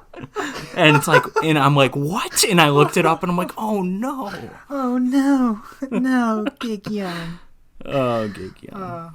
But I do want to say, when we first see him, I think the first time we see him in this movie is like at the restaurant that fake Bruce Lee and Anne are at. Mm-hmm. Fake Bruce Lee's girlfriend, and he seems so fucking drunk in real life. He's slurring all of his dialogue. I don't know if you noticed that. I mean, I did. I just get the impression. I don't know what it is about, but like actors from that time period, it seemed like when they got a little bit older, they were all fucking drunks. Like Ernest Borgnine, like, you know what I mean? Yeah. Like all those guys. Just, Richard Burton, my God, he was. Yeah, poor Richard Burton might have been the worst, but like, is there like an older actor from that generation that like wasn't a huge drunk when he got older? You know? No. Richard Burton, Ernest Borgnine. There's another one. Peter O'Toole. Peter O'Toole's not a young man at that point, but I still feel like he's not quite the Ernest Borgnine generation. What about the guy who played? What's his name? The guy who played the first Dumbledore. The best example. And to be fair, this guy was a drunk in his prime, but Oliver Reed. Oh yeah, Oliver Reed. How can you talk about drunks in movies without talking about Oliver Reed? So, anyways, where were we? Gig Young murdered his wife, and then Bruce Lee, and also another thing. Gig Young gives me major Robert Wagner vibes, and possibly more for their off-screen crimes than anything else. But yeah, there's a resemblance between those two. I think both have great hair, and probably murdered their wives. So, anyways. Continuing on with Bruce Lee not being in this movie. So, we're doing this surgery, and Billy Lowe is out to get his revenge. He's not going to contact his girlfriend, at least for a while. We got to point out how they used Bruce Lee's actual funeral footage in the movie. And apparently that was a pretty uncool thing to do. They have actual shots of Bruce Lee actual Bruce Lee dead in his coffin with glass over the top of it. And that was how Bruce Lee, why did they give him a communist burial? That's how you I can't tell you how pissed off I was when I heard that Castro wasn't getting the glass coffin. I'm like, no, that's a tradition. That's what you people do. Bruce Lee, I guess, Chinese descent technically, so communist. I guess he's but he's Hong Kong. They're not. Hong Kong was a British territory at this time. You're right. Reminder. Until about 94, 99 maybe. That late? Okay. I don't know. When did Rush Hour come out? Because Rush Hour was about the transfer of that. Well, Rush Hour I think was 2000, but I want to say the transfer was actually 98 or something. But yeah, anyways. I learned my Asian history through Rush Hour and Rush. Actually, I think was it Rush Hour 2 that focused on that? I think Rush Hour 2 came out in 98. Rush Hour 2 came out in 2001. Here's how I know that. My brother and a group of friends, like our neighbors, we were going to go out and see a movie. It was a toss-up between Rush Hour 2 and the first Fast and the Furious movie, all right? That's how long ago that series has been going. And we decided on Rush Hour 2. I had never seen the first one, so we go out and see it. The next day, it was 9/11. So this is like September 10th, 2001 or something. That's when Rush Hour 2 came out. Wow. That's how I remember. And the crazy thing is I was a kid. I was in 3rd grade. I had never heard the word terrorist or terrorism. Not until 9/11. I had never heard it until the day before when I was watching Rush Hour 2. And that's the topic of conversation. Oh my God. It's just a weird coincidence. So yeah, okay, so Bruce Lee's funeral footage. Yeah, this is a little messed up. I mean, I don't, did they get family approval? I don't think so. Don't know. I mean, it's Hong Kong in 78. They probably didn't try. They probably didn't try to get it. Maybe they did. I don't know. I agree. It makes you feel uncomfortable. But anyways, so then Billy Lowe busts into... Bruce Lowe. Yeah, well, oh God. Are you familiar with Bruceploitation, by the way? No. Okay. Is that what this is, sort of? Sort of. Well, I mean, sort of, but also not, because the big thing about Bruceploitation was they would always get a guy, and they would just get actors with just, like, normal names, but they would give them Bruce Lee-type names, and it would be like Bruce Lee, like Bruce L.I., or Bruce Lai, like L.A.I. There would always be names like Bruce Lee, and their real names were like, I don't know, they weren't Bruce. Marcus.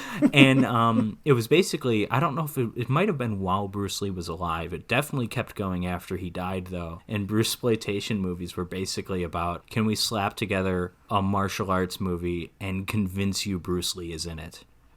And that's largely what's going on here, but there's a little bit more integrity because Bruce Lee is technically in this, and also because they didn't slip you that fake Bruce Lee name stuff. There's no Bruce Lee, Bruce Lai, or Bruce Lee L.I., so a little bit more integrity going on here. Perhaps the most famous Bruceploitation flick being The Clones of Bruce Lee, which I believe starred like 6 or 7 different Bruceploitation actors. I've never seen it. I really want to. But yeah, Bruceploitation was a fascinating period in, I wanted to say Hollywood, but I guess in Hong Kong cinema, where it was, those Hong Kong filmmakers, there was a little Italian in them, I guess you could say, where they just saw something they could exploit and rip off, and they went for it. There's a little Italian in them. There's a little Italian in everybody. Anyways, so there's a fun fight scene like in this garden area of the syndicates, and it actually, because they show like this big pond, and you, immediately when you see that, okay, someone's getting thrown in there. And it takes a long time for it to happen, but eventually everyone is thrown in there like one by one. It's kind of a weirdly structured scene. Billy Lowe is kicking the shit out of these people, but the only thing that drives him away is that one guy with a gun. I assume it's Mel Novak again. It might be the second in command who's not Mel Novak. The white guys. I get the white guys mixed up in this movie, okay? I do. I know Dean Jagger because he looks like uncomfortably old. Like, he looks like retirement home age. Like, I feel kind of uncomfortable watching him. Although it's pretty funny when you see him slit his wrists later, but we'll get into that. Anyways, there's an action scene here or there, but eventually the syndicate figures out, okay, we can get him to come out of hiding if we take his girlfriend and we capture her. So they do. And she's being held in a warehouse for some reason.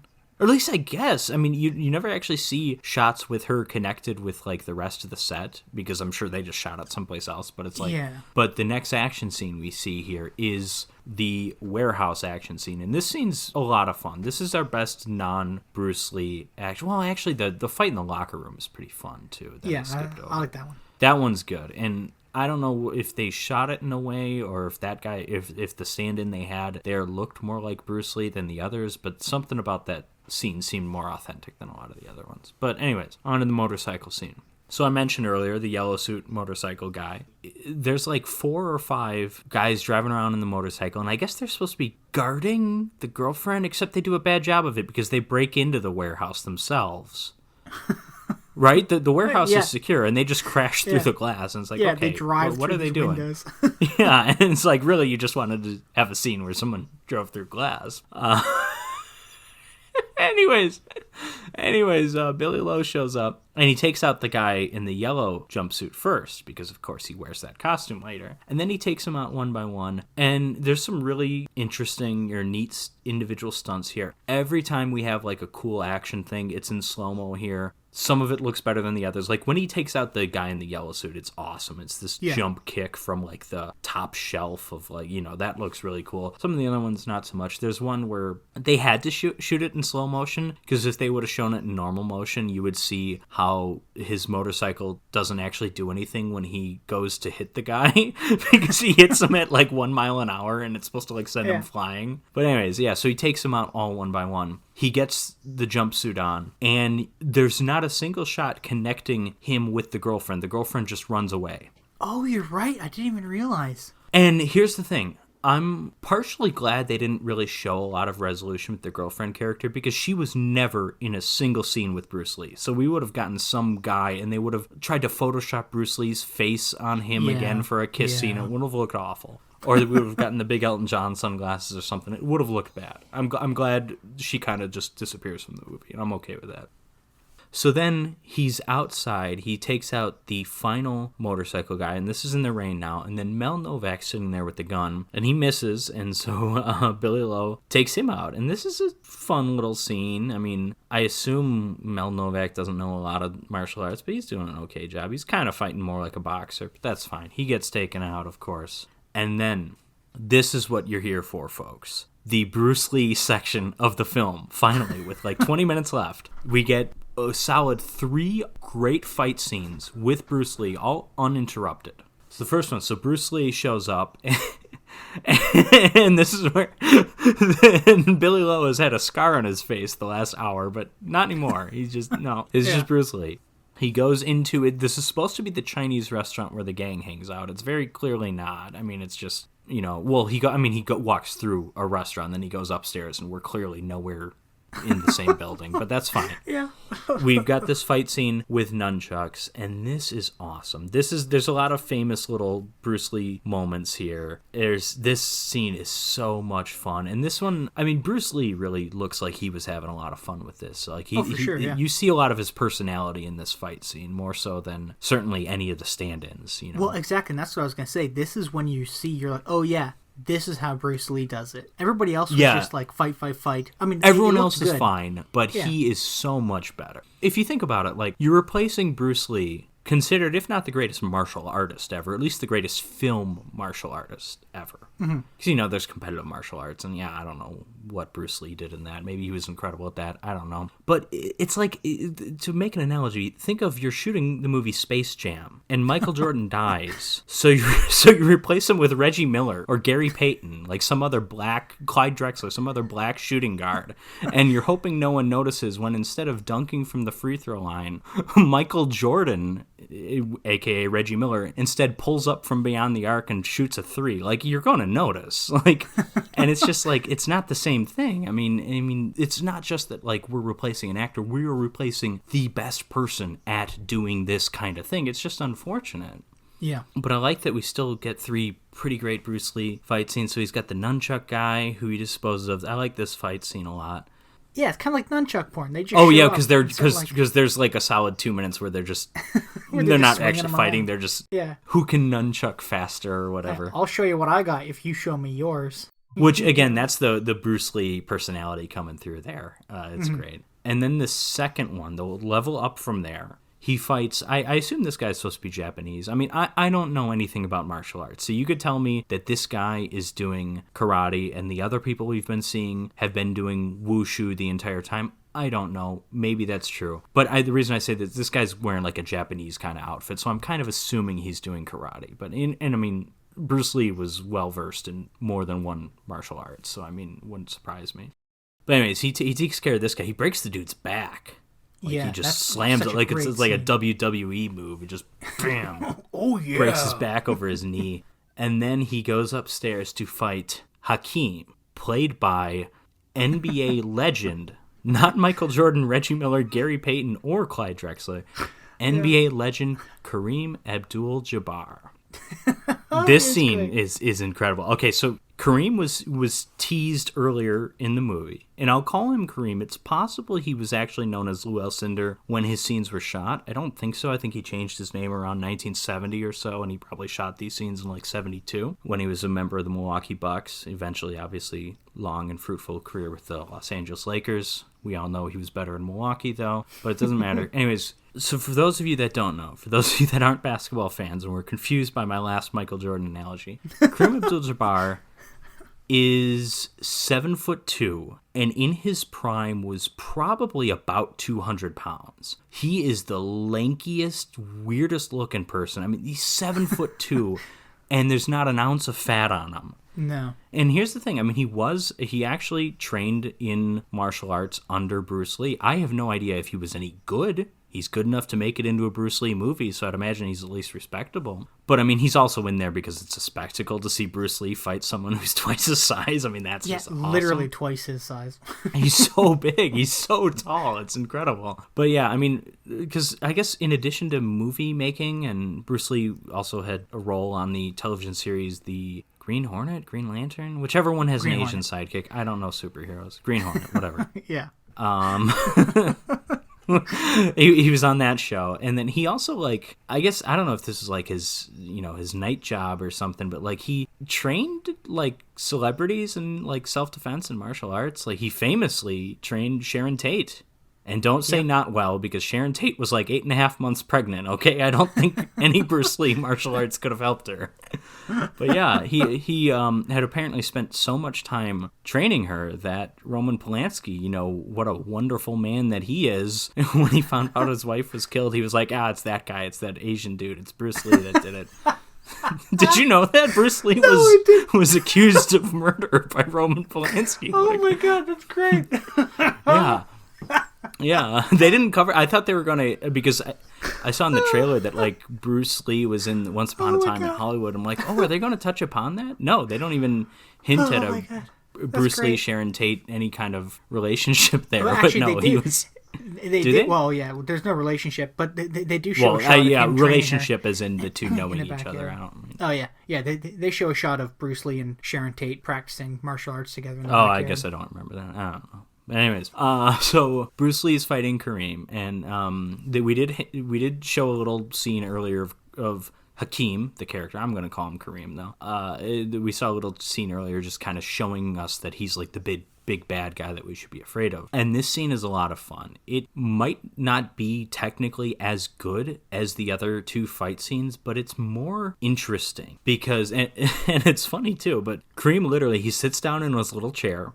Mm-hmm. And Bruce Lee comes at him, and he just sticks his foot out and kicks him in the chest. And, like, Bruce Lee cannot get at this guy. And I love that you have that giant footprint that takes up half of Bruce Lee's torso on his jumpsuit for the rest of the scene.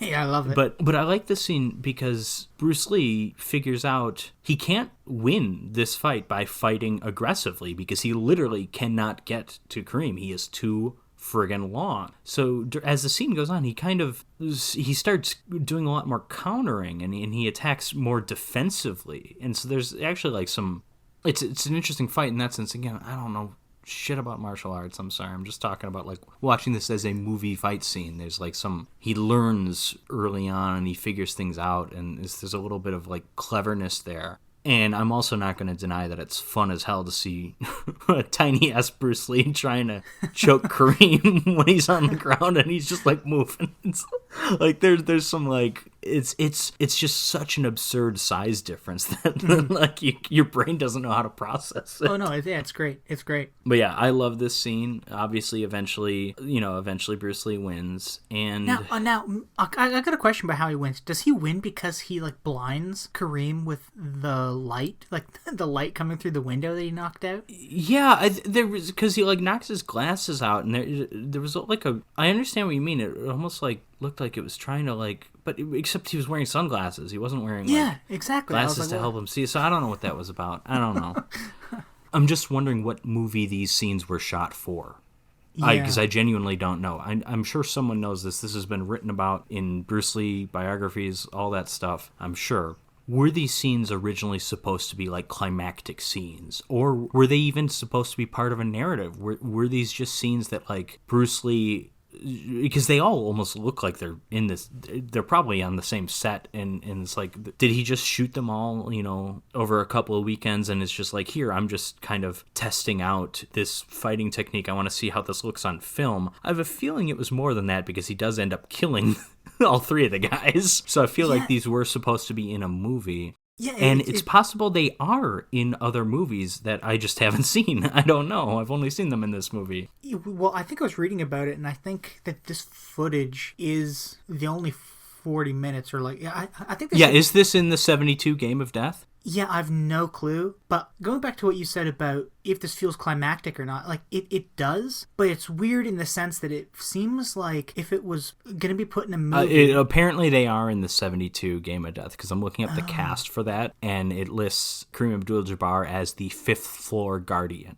Oh, so he goes up and up and up these That's floors. Exactly what I was going to say. It seems like that those scenes, like he would have entered like a pagoda or something on the ground floor and would have been working his way up the whole movie to get to some kind of boss, but it would have been getting harder and harder, the higher he went. And I wonder how many floors there would have been. I wonder, with that title name, Game of Death, seems more appropriate than whatever the hell we got, I'm seeing 5 floors, and I'm seeing some of the floor guardians never had their scenes shot, but they were cast for the movie. So the guys that we saw, I assume, were, Kareem Abdul-Jabbar is the 5th floor, who he's credited as Mantis in this movie, not Hakeem. What a great name. Yeah, he's got those giant legs and the long ass legs. He is kind of praying mantis like. They have a 3rd floor guardian, and they have a 2nd floor guardian. So I guess 1st and 4th they didn't shoot. Well, and like when you look back at that scene at the beginning... the 3rd, 4th, and 5th floor guardians they have. And they also have other people listed as like 2nd fighter, 3rd fighter, but they weren't the floor... I assume we are seeing the 3rd, 4th, and 5th floors of this other movie, and they never shot the other 2. But anyways, it's really interesting that you bring that up, because when Bruce Lee, like when it cuts to the actual Bruce Lee coming into that first room that we see above this restaurant, and you see the guy sitting there on his chair, and he's like surprised to see that Bruce Lee showed up. So like, in the script or in the original idea for the movie, this guy's surprised that Bruce Lee made it past the first 2 floor guardians. Yeah.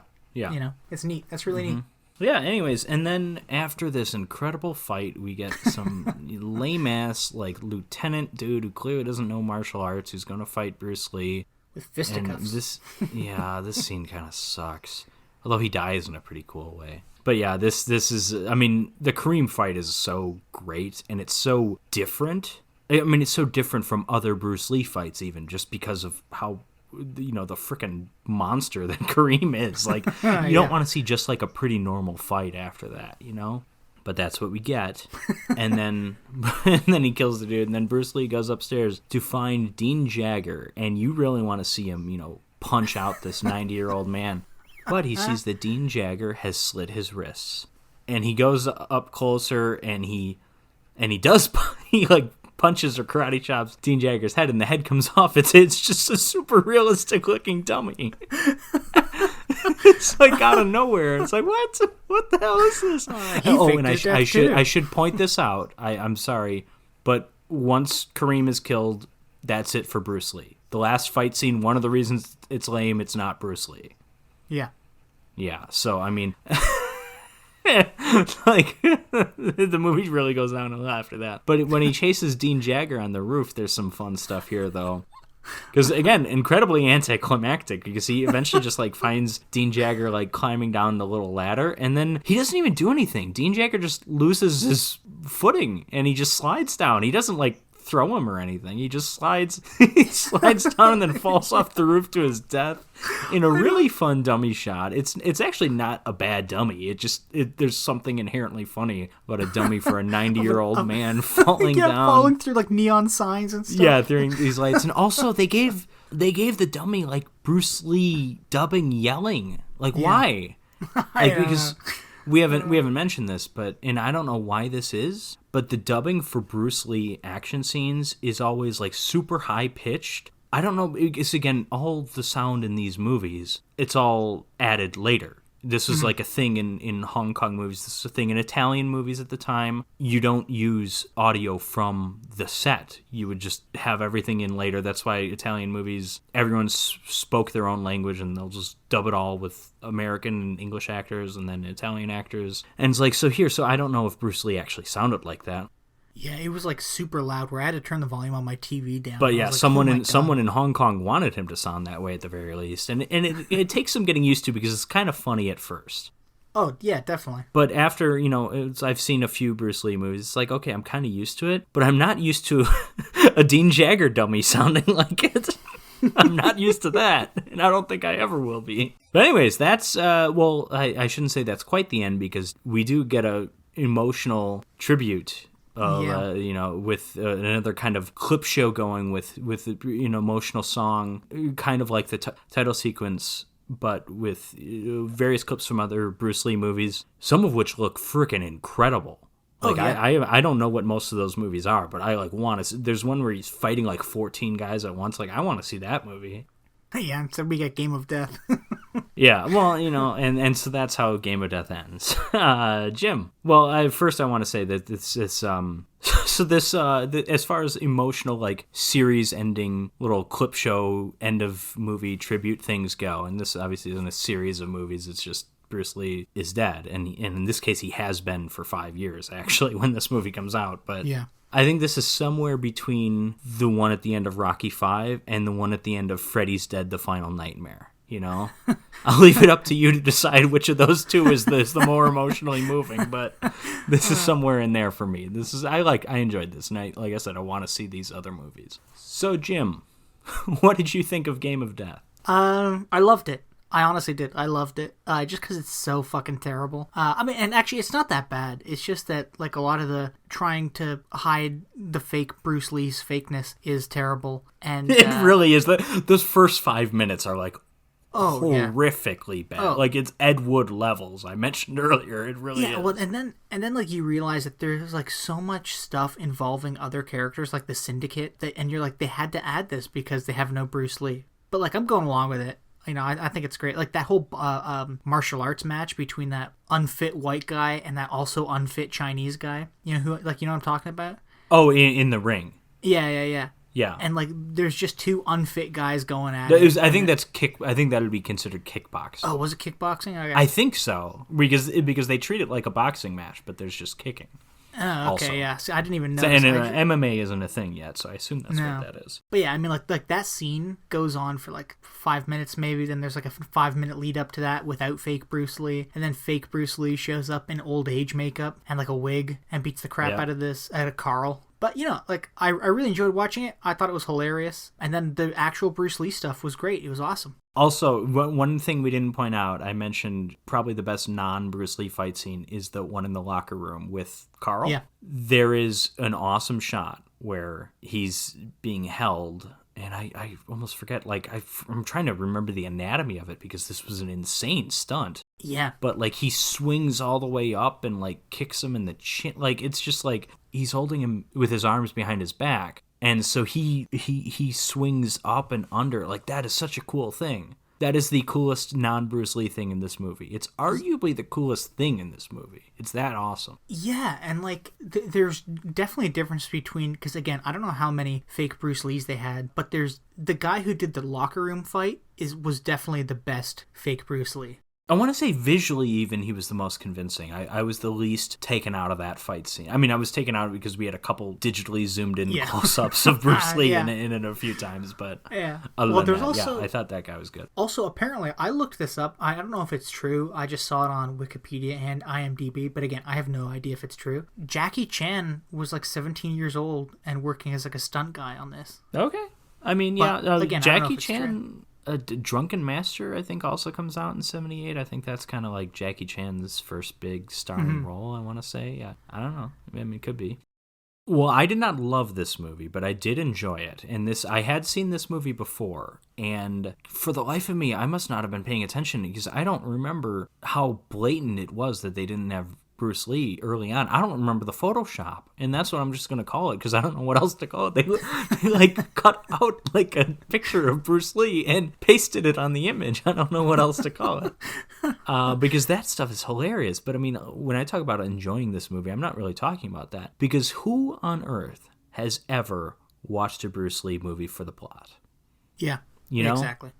And I mean, yeah, you watch a Bruce Lee movie for Bruce Lee and you get 15, 20 minutes of Bruce Lee here. But those 15, 20 minutes, those 3 fight scenes are so friggin' great. And it's kind of unfortunate that what follows those is kind of weak. Again, with the exception of the dummy, which is great. But like, to me, I'm really like glued to the screen for those scenes. And the action not involving Bruce Lee, it's not as good, but it is still pretty good. I think the first fight scene with the motorcycle guy is not that great, and the scene with the pond isn't that great, but the warehouse scene with all the bikers, like that stuff's awesome. Mm-hmm. And the locker room fight scene is pretty great. Like they're not as good as the Bruce Lee fight scenes, but they're pretty friggin' good too. Yeah, out of five fight scenes, you get 3 pretty cool fight scenes, and one of them is involving actual Bruce Lee, and it's awesome. Yeah, well, that's the 3 consecutive fight scenes, though. All yes, Bruce Lee, yes. Which, I mean, obviously, those are the highlights of the movie. I mean, it's coming down even to. I'm not about to say Bruce Lee's a great actor, and I don't know how much of this is we don't get shots of the fake Bruce Lee's faces because we don't want. But like I mentioned with the nunchuck scene, you see Bruce Lee's personality comes through in that scene. It's not just a fight scene. There's more to it. He's playing around with the nunchucks. He's showing off. He's having a good time. He's intimidating the other guy. You don't get any of that in the other scenes because we're not trying to have close-ups of their face if we can avoid it, which obviously that's a smart move. So they're not just better fight scenes because the action is better. And because it is, but like there's a little something extra to those scenes too. Yeah, maybe Bruce Lee's a great actor. I don't know. I feel like he really all he does is kick people. Like, I mean, nobody does it better. Nobody does that better than anyone, but better than him. But like, I don't know. I've never seen a role that's like given him a lot to do dramatically. Maybe he was good. I don't know. Going back to something you said when you talked about Bruce Lee's actual introduction, for me watching it was pretty jarring. It took me a second to kind of readjust because not only was that like the dubbing of Bruce Lee's multiple war cries kind of crazy and super high pitched and loud and a little obnoxious, just everything was so different. Maybe the filming felt different, like the environment was different, like the set was so different, but also just the fighting was so different from anything else except for maybe that locker room scene, which was great. Not only did it make me realize, oh yeah, this is definitely Bruce Lee, like this is awesome, but I was also like, oh, Bruce Lee's also a little much for me in this scene right now. I kind of want to go back to that locker room where fake Bruce Lee's kicking the crap out of Carl. I don't know. For me, it was kind of strange. I eventually got used to it, but yeah.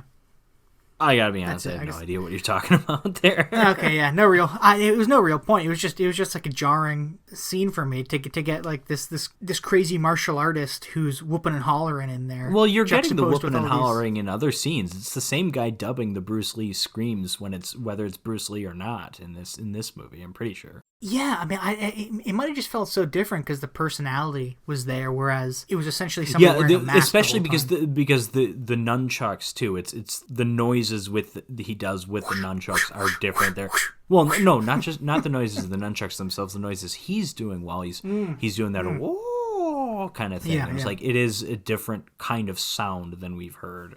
Yeah, I suppose. Yeah, I know what you mean. I sort of. Not, well, I mean, I got used to it and I enjoyed it. It was just a crazy change of pace. It felt. I don't know. I had no problem with it. Okay, so Jim, which of these 2 movies did you prefer? Actually, that one's a tough one because I really enjoyed both, but I think I'm going to go with Ready or Not. Yeah, I don't really have a specific reason other than I just really, really, really, really thoroughly enjoyed it, and all the acting and the story and that satanic element and that rich people are crazy sort of theme. Rich people are evil and crazy. Yeah, evil. Yeah. And stupid. Yeah. I mean, yeah, I'm going to agree with you. I also enjoyed Ready or Not a little bit. Well, I don't even want to say a little bit more. I enjoy it more. And I think because really I enjoy Game of Death, but I enjoy it basically for one thing, and that's the action. And the action's really good. But Ready or Not, I enjoy for a number of different reasons. The script is great. The acting is solid, especially, Samara Weaving's incredible in it. Mm-hmm. The humor is pretty good. There's a few moments maybe where it goes a little over the top, but for the most part, I find it pretty funny. And I appreciate that it gets as gory as it gets when you don't necessarily expect it to. Yeah. You don't really see that ending coming necessarily. I mean, I had seen the film a couple of times before, but when I first saw it, I'm like, oh, I did not expect that. So, how do you think this works as a double feature? Don't tell me you don't think it does. No, I think it does. I think it's great. Oh my God, we agree. Oh, wonderful. Explain anyways. This is a rare occurrence, folks. If this is your first episode listening, this might be the first time Jim has ever thought these two movies work well together. Yeah, no, I think it's great. I think it's great because you have two games of death, It's yeah, it's coincidental, folks. Yeah, and I don't know. It's just great. I think they work together really well. And one, I was thinking about this earlier, one is based kind of around the ineptitude of a family trying to kill somebody, and the other one is just the ineptitude of a syndicate trying to kill somebody. And yeah, that ineptitude of filmmakers trying to bring someone back from the dead. Yeah, exactly. But no, I love it. I think it works. I think it works together super great. I don't know. Something struck a chord with me. Yeah, I agree with that. I think, you get your laughs and you get your horror element, you get your tension in Ready or Not, you get your satire. And in Game of Death, you start with a lot of laughs, unintentional, granted. But then you film it. I can't really say this is tense, but just how exciting that action is when you get into those 3 floors and that Kareem scene especially. Like, that stuff's great. Like, yeah, I could almost, like, the original short film, 39, 40 minutes, whatever, I would have seen just those 3 scenes as a short film together. I don't need a plot. We get a plot, and it sucks. It doesn't matter. We're not here for the plot. We're here for Bruce Lee. By the end of, I almost called it Game of Death. By the end of Ready or Not, you're just like, you're just on like this wild, crazy ride of following this poor woman trying to survive a night in this crazy mansion, and she's getting cut up and bruised and beaten up and everything. With Game of Death, it's all leading to that Bruce Lee stuff.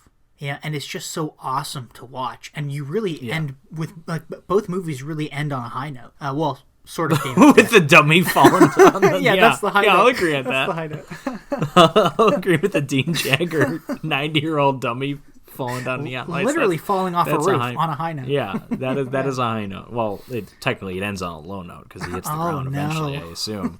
But yeah. Well, actually, technically we end on a rather somber note because we get the emotional tribute to Bruce Lee. But yeah, we've got hopefully plenty of more Bruce Lee movies to come. But I'm curious, do we have any for next episode? Well, let's see. The answer is no, we don't. We have Hellraiser, i.e. the return of the puzzle box that I teased earlier, Hellraiser, which is available on Shudder from writer-director visionary, I guess, Clive Barker. And we're following that up with our first Italian movie. Oh my God. It is Hatchet for the Honeymoon from 1970 from director Mario Bava, who I'm going to call him Mario. Some of you Italian people may call him Mario. I don't care. I played video games as a kid. He's Mario. Mario Bava, Italian horror auteur. Hatchet for the Honeymoon, which I gotta be honest, I worked ahead. I watched these movies before we ended up recording this. I would have called Hatchet for the Honeymoon a mystery film because I heard it's a giallo, and I kind of figured all giallo's a mystery. No, this is, I guess it's a giallo, but it's not a mystery movie. It's a psychological horror movie. So apologies for all our listeners. And for you, Jim, if for our listeners, if you choose to watch these movies along with us, and for Jim, because I know you have to watch them, we'll go into pretty dark territories next episode. These are two pretty dark movies in different ways. That's that, folks. Thanks for joining us, and I hope if you die young that they make many action movies that kind of feature you in them in the future. And on that bombshell, we'll see you next time, folks.